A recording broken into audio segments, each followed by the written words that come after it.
नमस्कार, बहुत स्वागत है आप सभी का। राष्ट्र टीवी देख रहे हैं आप। मैं हूं आपके साथ पूजा शर्मा। भाई की कलाई पर रक्षा का धागा और बहन के चेहरे पर वो अनमोल मुस्कान जो भाई और बहन के रिश्ते को और भी मजबूत बनाता है।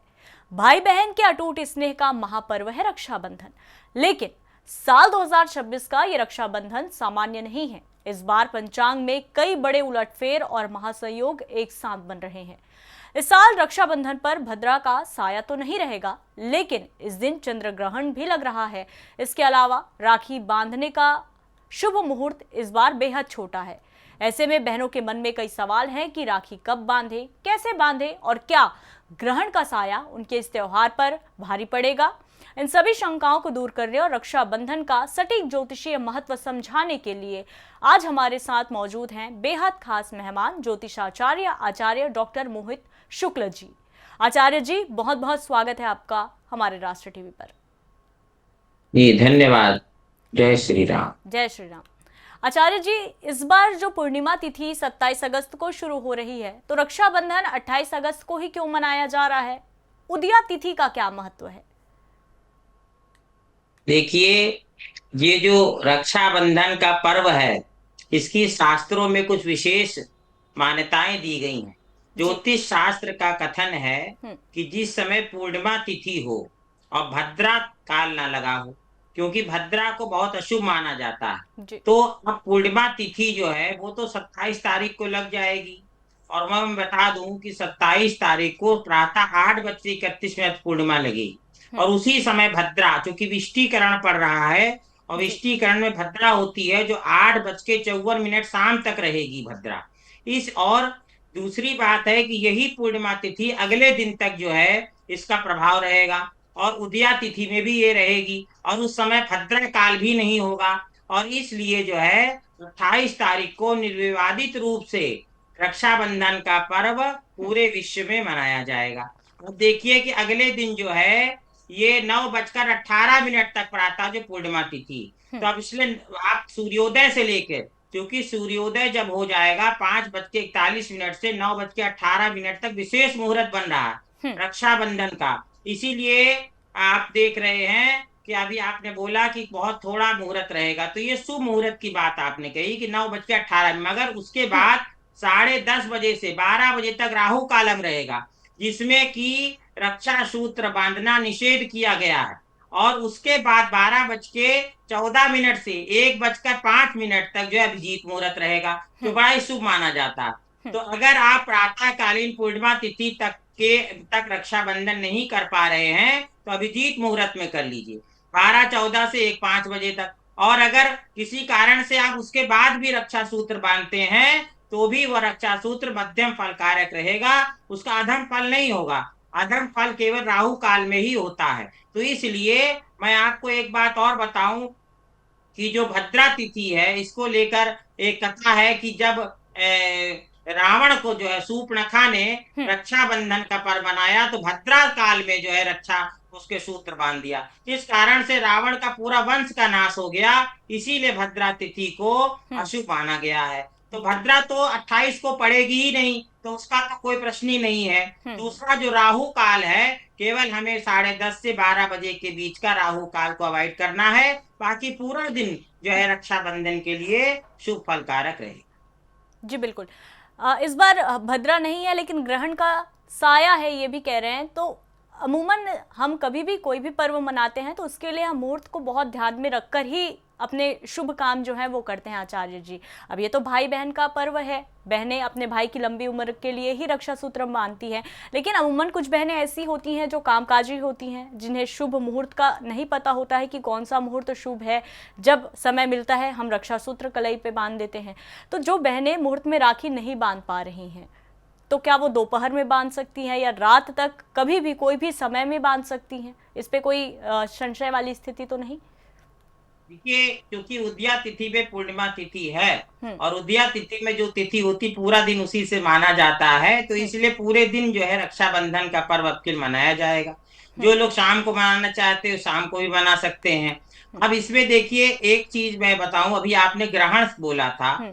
तो जो चंद्र ग्रहण है, क्योंकि पूर्णिमा को चंद्र ग्रहण लगता है, जो भूबा पृथ्वी की छाया चंद्रमा पे पड़ती है, और सूर्य और चंद्रमा के बीच में पृथ्वी आ जाती है। मगर उसकी भी एक पोजीशन है कि पृथ्वी अपने परिक्रमण पथ के ऊपर चली रही है, सूर्य के चारों ओर घूम रही, मगर अपने अक्ष पर भी घूमती है। उससे दिन और रात होता है। जी एक तरफ जो है दिन रहता है, दूसरी तरफ पृथ्वी की रात्रि होती है। अब रात्रि जब होगी उस समय ही चंद्र ग्रहण दिखेगा।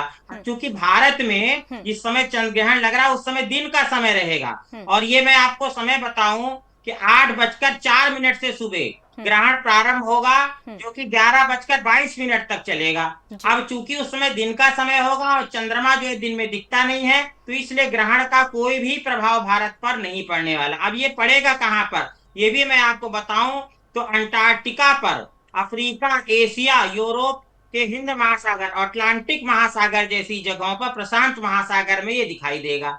अब ये भारत में चूंकि दृश्य नहीं है और हमारे शास्त्रों का स्पष्ट मत है, उसमें कोई संशय न करें कि जहां पर ग्रहण नहीं दिख, ना ही वहां पर ग्रहण का कोई महत्व होता है और ना ही सूतक काल मान्य होता है।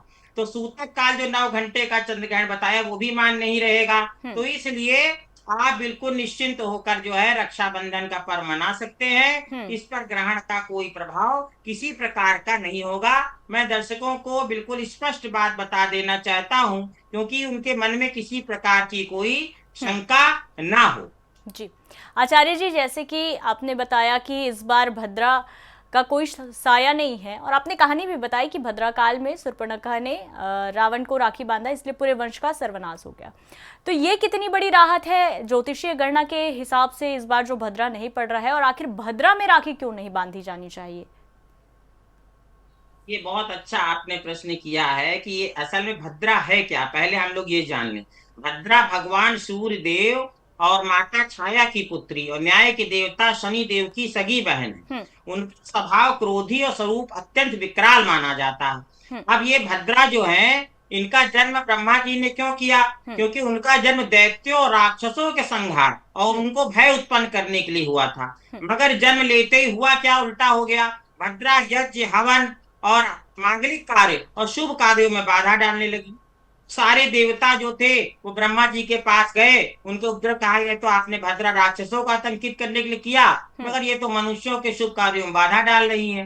तब ब्रह्मा जी ने उनके उपद्रव से परेशान होकर और जो है क्या किया कि भद्रा को पंचांग के एक विष्टीकरण में स्थान दे दिया और कहा तुम विघ्न डालने का तुम्हारा स्वभाव है, चूंकि तो स्वभाव तो बदलेगा नहीं जिसका जो है, तो मगर तुम ऐसा करो कि थोड़े समय के लिए ही तुम विघ्न डाल पाओगी, अन्य ज्यादा समय नहीं डाल पाओगी। तो उतने समय के लिए यह आदि जो मांगलिक कार्य हैं उन पर प्रतिबंध रहेगा, उतने समय वो मनुष्य जो जन है वो नहीं कर पाएंगे। तो अब मान्यता ये है कि तब भद्रा जो है वो पृथ्वी लोक पर जब होती है तो सबसे ज्यादा खतरनाक मानी जाती है। भद्रा के 3 वास होते हैं। एक तो जो है ये स्वर्ग में होती है, पाताल में होती है। जो स्वर्ग और पाताल में होती है तो उसका कोई प्रभाव पृथ्वी पे नहीं पड़ता, मगर जब पृथ्वी पर भद्रा होती है तो वो अत्यंत कष्टकारी होती है। और वो करती क्या है कि विवाह है, गृह प्रवेश है, रक्षाबंधन जैसे जो मांगलिक कार्य हैं उस समय वर्जित हो जाते हैं, जिस समय भद्रा तिथि होती है। अब ये जो भद्रा है इसके विषय में मैं बताऊं कि शुक्ल पक्ष, कृष्ण पक्ष, 2 पक्ष होते हैं, जिसमें चतुर्थी के उत्तरार्ध भाग मतलब दूसरा भाग जो है, अष्टमी का पूर्वार्ध पहला भाग, एकादशी का उत्तरार्ध भाग, पूर्णिमा का पूर्वार्ध भाग। जैसा ही मैंने रक्षाबंधन में बताया कि जैसे ही पूर्णिमा की 27 को शुरू होगी भद्रा लग जाएगी और 12 घंटे लगभग रहती, क्योंकि 60 घटी की एक तिथि है, 30 घटी तक 12 घंटे, 24 घंटे का एक दिन होता है, 12 घंटे तक भद्रा का प्रभाव होता है। अब कृष्ण पक्ष में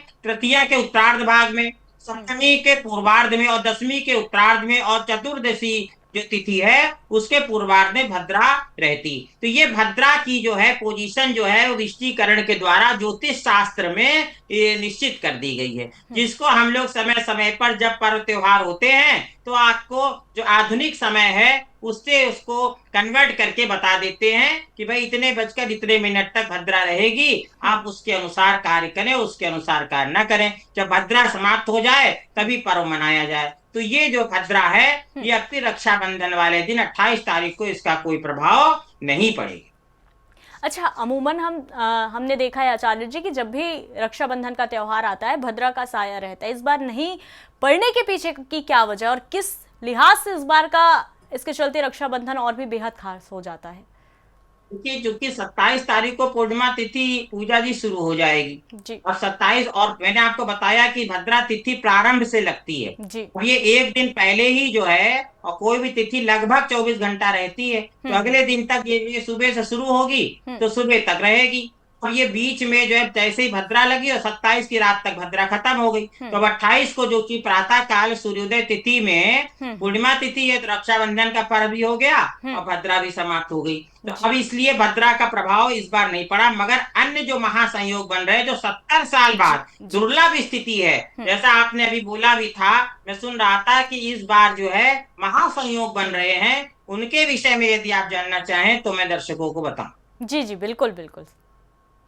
देखिए, इस बार जो है सूर्य का स्वराशि प्रभाव सबसे पहले, कि इस दिन सूर्य देव अपनी स्वराशि सिंह में विराजमान रहेंगे। और ज्योतिष में सूर्य को आत्मबल, मान सम्मान और ऊर्जा का कारक माना जाता है, जी। जिससे भाइयों की जो तरक्की के रास्ते खुलेंगे। दूसरा योग बन रहा है कि गुरु जो है बृहस्पति, वो अपने उच्च स्थान में है। देव गुरु बृहस्पति उच्च कर्क राशि में स्थित रहेंगे। इसका प्रभाव क्या है? तो गुरु का उच्च होना मतलब ज्ञान, बुद्धि, शिक्षा, अटूट समृद्धि का संकेत देता है।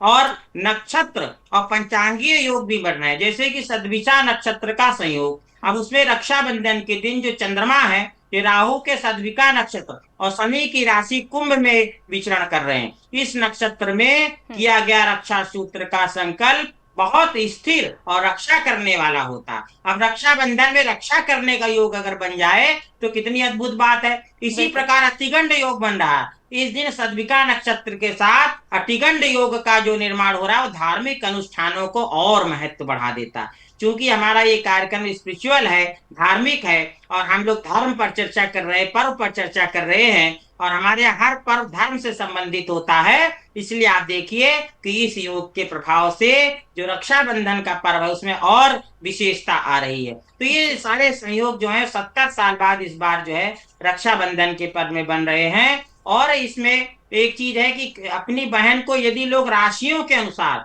उपहार देंगे तो इसका एक और जो है अद्भुत लाभ होता है। बहन भाई का जो प्रेम है ये अद्भुत है, और अलौकिक प्रेम है, आध्यात्मिक प्रेम है। तो इस प्रेम को और करने वाला जो है पर्व हो जाता है यदि राशियों के अनुसार उपहार दिया जाए। बात राशियों की हो ही गई है पंडित जी, तो आपसे जानना चाहेंगे कि राशियों के हिसाब से क्या ऐसा तोहफा भाई को बहन के लिए और बहन को भी भाई के लिए, मुझे लगता है क्योंकि भले हम कहते हैं कि बहन रक्षा सूत्र बांधती हैं तो भाई बदले में आपको कोई ना कोई वस्तु गिफ्ट करता है, तोहफे में देता है, लेकिन इस बार जिस तरह से हम आपने बताया कि महासंयोग भी होने जा रहा है, तो राशियों के हिसाब से क्या गिफ्ट देना अच्छा होगा? देखिए, मेष राशि जो है तो उसमें लाल रंग के वस्त्र, स्कार्फ, पर्स या लाल रंग की कोई सजावट की वस्तु आप दे सकते हैं। वृषभ राशि यदि बहन की है तो चांदी के आभूषण, पायल या बिछिया या सुगंधित परफ्यूम जो है देना अत्यंत शुभ रहेगा। मिथुन राशि अगर है तो हरे रंग की चूड़ियां, सुंदर डायरी या स्टाइलिश हैंडबैग भी आप गिफ्ट कर सकते हैं। कर्क राशि अगर है तो चांदी का सिक्का, मोती से जुड़ी वस्तु या धातु के सजावटी सामान दे सकते हैं। सिंह राशि वालों को सोने का छोटा आभूषण, चमकदार क्लच या फिर पार्टी वियर ड्रेस दी जा सकती। कन्या राशि वालों को हरे रंग की साड़ी, उपयोगी गैजेट या व्यवस्थित डिजाइन का आभूषण जो है वो अत्यंत शुभ फलकारक होगा। तुला राशि वालों के लिए चांदी की कोई मूर्ति, मेकअप किट या सुंदर शोपीस आप गिफ्ट कर सकते हैं। वृश्चिक राशि वालों के लिए लाल रंग का कपड़ा या माणिक जो रूबी स्टोन होता है से जुड़ा कोई छोटा गहना आप दे सकते हैं। धनु राशि पीले रंग के वस्त्र, पुस्तकें या सोने की अंगूठी। मकर राशि वालों के लिए स्मार्ट वॉच, मोबाइल, लैपटॉप या कोई उपयोगी प्रोफेशनल गैजेट। और कुंभ राशि वालों के लिए नीले रंग का बैग, आधुनिक होम डेकोर या क्रिएटिव पेंटिंग। अब ये जो कि राशियों का कोई ना कोई ग्रह स्वामी होता है, जैसे कि मकर राशि है, कुंभ इसका शनि होता, तो उसी अनुसार ग्रहों से जोड़कर और राशियों से संबंधित जो वस्तुएं होती हैं वही ज्योतिष शास्त्र द्वारा बताई गई हैं। जैसा मैंने कुंभ राशि के लिए बताया कि नीले रंग का बैग, आधुनिक होम डेकोर या क्रिएटिव पेंटिंग। मीन राशि वालों के लिए पीतल की वस्तुएं, पीले वस्त्र या मेडिटेशन से जुड़ी चीजें भी आप दे सकते हैं। अब चूंकि मीन राशि के स्वामी बृहस्पति हैं, तो जी। उसमें अगर आप मेडिटेशन से जुड़ी चीजें दे देंगे या पीले वस्त्र, पीली वस्त्र, तो उसका जो प्रभाव है हम्म। वो आपको अद्भुत मिलने लगेगा। और चूंकि हम्म। बृहस्पति उच्च राशि में भी है, हम्म। तो उसका प्रभाव, तो ये सारी चीजें जो मैंने बताई, इसके पीछे एक लॉजिक है, हम्म। ज्योतिष शास्त्र का लॉजिक है कि कौन से ग्रह का कौन सा रंग होता है हम्म। और कौन से राशि के कौन से ग्रह स्वामी होते हैं। हम्म। इन सारी बातों को ध्यान में रखते हुए हम्म। यदि आप उपहार देंगे तो हम्म। निश्चिंत निश्चिंत हो जाइए। हम्म। आपका जो भाई बहन का प्रेम है, जो संबंध है, और प्रगाढ़ होते जाएंगे, हम्म। और भाई की दीर्घायु होगी हम्म। और बहन को उसके मन मुताबिक उपहार होगा, हम्म। जिससे उसकी आत्मा प्रसन्न हो जाएगी। जी बिल्कुल। अच्छा आचार्य जी, दिशा का भी बेहद महत्व है। अगर हम अपने धर्म की बात करें, हिंदू धर्म में दिशा बहुत महत्वपूर्ण होता है कि किस मुख में बैठकर पूजा किया जाना चाहिए। तो ऐसे ही अगर रक्षाबंधन की हम बात करें, तो राखी बंधवाने के समय भाई बहन का मुख किस दिशा में होना चाहिए, जिससे उनके बीच का जो ये प्रेम है वो और ज्यादा बढ़े, घर में सुख शांति आए। देखिए, भाई का मुख जो है पूरब दिशा या उत्तर दिशा में होना चाहिए, हम्म। और बहन उसको जब तिलक करे, तो जो है अगर पूर्व में मुख है तो बहन पश्चिम में कर लेगी, तो उसको तिलक करे। और जब तिलक करें तो एक पान के पत्ते पे अगर आप रोली अक्षत रख ले, थाली में देखिए एक पान का पत्ता है, रोली है, अक्षत है, हम्म। एक रक्षा सूत्र राखी रख लीजिए, एक दीपक की ज्योति जलाइए। और जब रक्षाबंधन करें तो पहले भगवान की पूजा कर लीजिए, और जो राखी आदि है आपको भाई को बांधना, मिष्ठान है, पहले भगवान को भोग लगा दीजिए, फिर वो प्रसाद हो जाएगा। और उसके बाद वही मिष्ठान अगर आप भाई को अर्पित करेंगे तो भाई की दीर्घायु होगी, और जो आपका रक्षा सूत्र है वो अभिमंत्रित हो जाएगा। वहां मंत्र है, ओम नमो भगवते वासुदेवाय, ऐसा बोल के भगवान श्रीमन नारायण विष्णु के चरणों में रख दीजिए। और इस प्रकार से मंत्र बोलने से आपकी सामग्री मंत्रित होगी। भगवान को रोली अक्षत करिए, रक्षा सूत्र रखिए कि हे प्रभु आप मेरी हमेशा और मेरे भाई की रक्षा करें, ऐसी प्रार्थना मन से कर लीजिए और भगवान की आरती करिए। और फिर जो है जब आप भाई को तिलक करें तो पान का पत्ता क्या होता है, देखिए जितने भी पत्ते उसमें सबसे ज्यादा समय तक सुरक्षित रहने वाला पान का पत्ता होता है।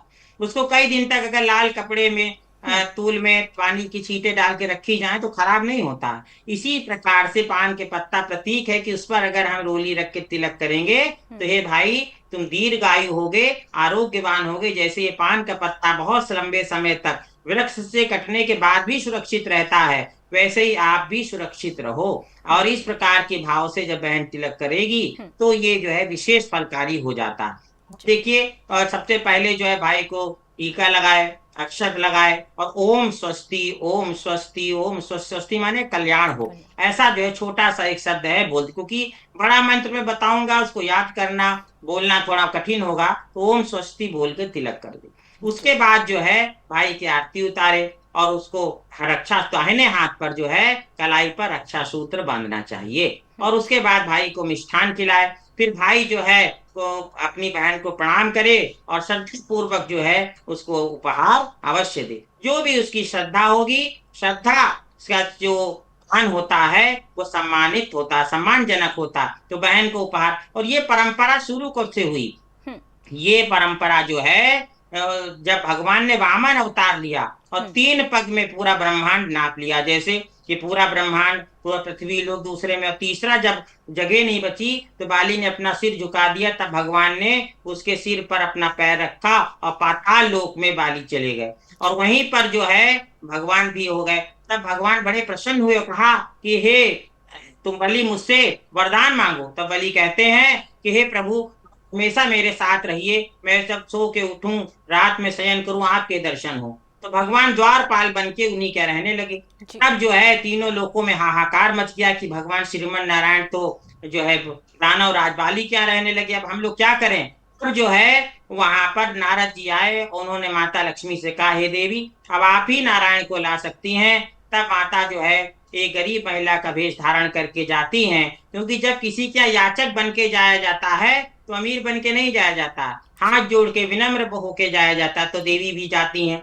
और जो राजा बलि को जो है रक्षा सूत्र बांधती हैं। तभी ये मंत्र बन गया रक्षा सूत्र, येन बंधु बलि राजा दानवेंद्रो महाबला तेन देवग्नमी रक्षे माचल माचला। हे रक्षा सूत्र तुम उसी प्रकार मत डिगना जैसे राजा बलि भी धर्म के बंधन में बंध गए और कभी नहीं डिगे, उन्होंने अपने वचन को पूर्ण किया। कैसे किया सुनिए। तो देवी कहती हैं कि हे प्रभु हे राजन, आप मेरे भाई हैं, मैंने आपको रक्षा सूत्र बांधा है। तो महाराज कहते हैं कि बलि की, हे बहन तुम मुझसे वर मांगो। तभी देवी अपने वास्तविक रूप में आ जाती हैं और कहती है आप मेरे पति को मुझे सौंप दीजिए जो आपके यहाँ द्वारपाल बन के रह रहे हैं। तब राजा बलि बड़े प्रसन्न होते हैं और सम्मान श्रीमन नारायण विष्णु को, लक्ष्मी जी को सौंप देते हैं। तो इस प्रकार जो है वो उपहार अपना पूर्ण करते हैं। तब से ये परंपरा चली आ रही है कि हर बहन जो है दीर्घायु की कामना करती है। और माता लक्ष्मी ने भी जो है अपने भाई जो राजा बलि को दीर्घायु का आशीर्वाद दिया और दीर्घायु की कामना करी। इस प्रकार से भगवान श्रीमन नारायण और माता लक्ष्मी दोनों ने आशीर्वाद दिया। तभी से हर बहन अपने भाई की दीर्घायु की कामना करती है और भाई उसको उपहार देता। तो ये जो है प्रेम, स्नेह, सौहार्द का पर्व है, जो भाई और बहन का जो अद्भुत प्रेम है, जिसको आज तक कोई समझ ही नहीं पाए कैसा प्रेम है, जो निस्वार्थ भाव का प्रेम है। ऐसा प्रेम संसार में अद्भुत है। किसी भी साइंटिस्ट से आप पूछेंगे तो ये नहीं बता पाएगा कि ये प्रेम कैसा प्रेम है। ये अद्भुत है, अलौकिक है। तो यही प्रेम की ये कथा। और इसी प्रकार एक कथा और है कि जब जो शिशुपाल वध भगवान कृष्ण महाभारत में करते हैं तो उनकी जो उंगली कट जाती, खून बहने लगता। तभी जो है द्रौपदी दौड़ती हैं और साड़ी का पल्लू फाड़ के और पट्टी कर देती। तब भगवान कहते हैं कि हे पांचाली, तुमने मेरे जो ये आज सूत्र बांध दिया है रक्षा का, मैं इसका एक दिन ऋणी हो गया हूं तुम्हारा, और मैं इस ऋण को अवश्य चुकाऊंगा। और भगवान ने चुकाया भी। जब द्रौपदी का चीर हरण हो रहा था, उस समय कोई बड़े बड़े महारथी जब नहीं बोले, भगवान ने जाकर द्रौपदी की रक्षा करी। इस प्रकार से आप देखिए कि जब जब बहन ने रक्षा सूत्र भाई को बांधा है, हर भाई ने अपनी बहन की रक्षा का संकल्प पूर्ण किया है। बिल्कुल, वाकई ये बहुत ही पवित्र प्रेम भाई बहनों का, वाकई से कोई नहीं समझ पाएगा आचार्य जी। और ये बहुत ही इसीलिए इसे महापर्व के तौर पर भी मनाया जाता है कि बहन के प्रेम में वो शक्ति होती है कि वो अपने भाई की लंबी उम्र के लिए उपवास भी रखती है राखी के दिन। लेकिन आजकल हम देख रहे हैं बाजारों में कई तरह की आधुनिक राखियां भी मिलने लग गई हैं। प्लास्टिक के कार्टून हो गए या प्लास्टिक वाली राखियां हो गई, ऐसे तमाम तरह की अतरंगी राखियां मिलने लग गई हैं। लेकिन शास्त्रों के अनुसार राखी का स्वरूप कैसा होना चाहिए? देखिए, राखी का जो सूत्र है वो कच्चे धागे का है। कच्चा सूत जो होता है उससे राखी बांधी जाती है। और अगर आपके पास आप कोई भी डिजाइन की या डिजाइनर राखी लाते हैं तो आप एक रक्षा सूत्र होता है कलावा, उसको भी जरूर लाइए। और पहले उससे 3 बार जो है येन बंधो बलि राजा दान वेंद्रो महाबला तेन त्वग्नमी रक्षे माचल माचला, ये मंत्र बोल के 3 बार रक्षा सूत्र बांधे। और ये रक्षा सूत्र जो आचार्य होते हैं, पुरोहित होते हैं, वो भी अपने यजमान के बांधते हैं, दीर्घायु की कामना करते हैं। बहुत से लोग तो वृक्ष को भी राखी बांधते हैं। मुझे बड़ा अच्छा लगता है। पर्यावरण संरक्षण के लिए भी बहुत आवश्यक है कि आप किसी वृक्ष को राखी बांधे और ये संकल्प ले कि हम इस वृक्ष को नित्य जल देंगे, किसी को काटने नहीं देंगे। और एक तो चिपकू आंदोलन एक बार हुआ था, लोग वृक्षों से चिपट गए थे कि हम वृक्ष को नहीं काटने देंगे। ऐसे आंदोलनों की आज आवश्यकता है क्योंकि पृथ्वी को हरा भरा रखना है। तो इसी प्रकार से जो रक्षा सूत्र पहले कच्चे धागे का बांध दीजिए, उसके बाद जो भी डिजाइनर राखी आप बांधना चाहते हो हाथ में उसको बांध, जिससे कि जो आपका मूल पर्व है रक्षा कच्चे धागे का, क्योंकि जो कच्चा धागा होता है देखिए बड़ा नाजुक होता, मगर ये नाजुक जो धागा है ये अलौकिक अद्भुत, जैसा मैंने आपको प्रेम बताया कि ये अटूट बंधन है। और कच्चे धागे से ये जो है ऐसा अद्भुत जो है बंधन बनता है कि जो देखने में कमजोर है मगर जिसका आंतरिक बल, आध्यात्मिक बल अत्यंत प्रगाढ़ हो गया। जैसे महात्मा गांधी थे, दुबले पतले से एक मानव थे, मगर उनका आत्मबल इतना ज्यादा था कि पूरी ब्रिटिश सरकार तक हिल गई, पूरा भारत उनकी एक आवाज पे खड़ा हो जाता था। तो ये है आत्मबल की शक्ति। तो जो वो था तो उनका शरीर बिल्कुल मानव, सामान्य मानव का दुबला पतला, मगर जो आत्मबल इतना प्रगाढ़ था, तो उसी आत्मबल को जो है विल पावर को स्ट्रॉन्ग करने का ये पर्व है कि एक कच्चा सूत जो इतना कमजोर होता है मगर उसकी आध्यात्मिक शक्ति इतनी प्रगाढ़ है कि हे भाई, जो मेरी भावनात्मक शक्ति उससे मैं प्रार्थना कर रही हूँ कि तुम्हारी दीर्घ आयु होगी और हर संकट में श्रीमन नारायण श्री हरि तुम्हारी रक्षा करेंगे। ऐसी बहन जो है भगवान से प्रार्थना करती है। तो ये जो आप कोई भी राखी बांधे, मगर प्लास्टिक की, जैसे आपने बोला कि राखी है, या आप अभी तो उसको मत बांधे। आजकल तो रुद्राक्ष की बहुत अच्छी अच्छी राखियां आ गई, उस पर ध्यान दे। देखिए, संसार में निगेटिविटी और पॉजिटिविटी दोनों चीज हमेशा रहती। हमें निगेटिव चीजों को अवॉइड करना है और पॉजिटिव चीजों को देखना। जैसे रुद्राक्ष की राखी हो गई, या कोई और अच्छी जिसमें अनाज का प्रयोग हुआ हो, या किसी अन्य प्राकृतिक वस्तुओं का प्रयोग हुआ हो, ऐसी राखियों को जब आप प्रमुखता देंगे, तो जो अप्राकृतिक चीजें हैं जैसे प्लास्टिक है या रबड़ है, ऐसी चीजों को अवॉइड करेंगे, तो अपने आप ऐसी चीजें बनना बंद हो जाएंगी। तो इसलिए हमेशा पवित्र वस्तुओं का ही पूजा पाठ में, जी धार्मिक अनुष्ठानों में प्रयोग करना चाहिए, वो जी ज्यादा मंगलकारी होता है। मैं ये नहीं कह रहा कि आप सुंदरता के राखी, कोई सुंदर राखी ना बिल्कुल बांधिए, मगर जी साथ में एक कच्चा सूत का डोरा भी ले आइए, उसको भी भाई के हाथ में जरूर पहले बांध दीजिए। जी बिल्कुल। बहुत धन्यवाद आचार्य जी, आपने बहुत ही अच्छे तरीके से बहुत बहुत बताया कि धन्यवाद। इस जय बार श्री राम। किस तरह से रक्षाबंधन मनाया जाना चाहिए, और आप आचार्य जी को सुन रहे थे। इस बार का जो रक्षाबंधन है वो महासंयोग लेकर आ रहा है, भद्रा का साया नहीं। इसीलिए आप जब चाहें दिन भर में, आपके पास मुहूर्त, अगर आप मुहूर्त पर नहीं बांध पा रहे हैं तो दिन भर में आप कभी भी अपने भाई के हाथ में कलावा बांध सकते हैं, राखी बांध सकते हैं। तो हमारे इस खास पेशकश में इतना ही। बाकी ताज़ा अपडेट्स के लिए बने रहिए राष्ट्र टीवी के साथ। नमस्कार।